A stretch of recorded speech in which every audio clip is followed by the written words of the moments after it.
नमस्कार, जेबीटी अध्यात्म में स्वागत है आपका। मैं हूं अंकिता। चैत्र नवरात्र में भक्त पूरी श्रद्धा के साथ माता की पूजा में लीन है। इन दिनों माता के 9 स्वरूपों की पूजा की जाती है। ऐसी मान्यता है कि नवरात्रि में देवी दुर्गा की पूजा करने से विशेष फल की प्राप्ति होती है। इन 9 दिनों में माता की विशेष पूजा के साथ ही 9 दिनों तक व्रत भी रखा जाता है।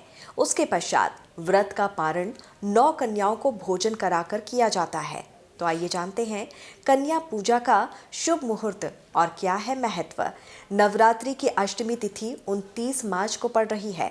28 मार्च को शाम 7:02 से अष्टमी तिथि प्रारंभ होगी और 29 मार्च को 9:07 पर समाप्त हो जाएगी।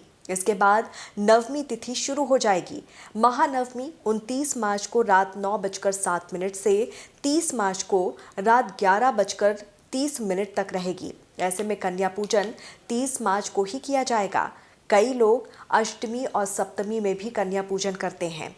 महानवमी को सर्वार्थ सिद्धि योग सुबह 6:30 से शुरू होगा और 15 मिनट तक रहेगा। साथ ही ब्रह्म मुहूर्त सुबह 4:41 पर शुरू होगा और 5:28 पर समाप्त हो जाएगा। नवरात्रि व्रत कन्या पूजन के बिना पूर्ण नहीं मानी जाती है। नवरात्रि में कन्या पूजन का बड़ा महत्व होता है।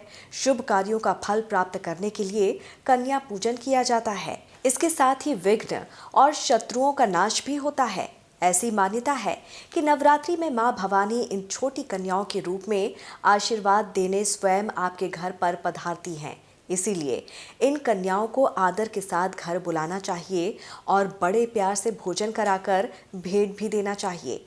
कन्याओं को उपहार के रूप में लाल वस्त्र देना बेहद शुभ माना गया है। वहीं लाल रंग के वस्त्र देने से आपका मंगल भी मजबूत होता है। आप लाल वस्त्र देने में असमर्थ हैं तो सभी कन्याओं को लाल रंग की चुनरी दे सकते हैं।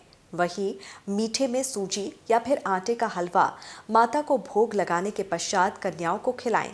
ऐसा करने से आपके गुरु ग्रह की मजबूती बढ़ेगी।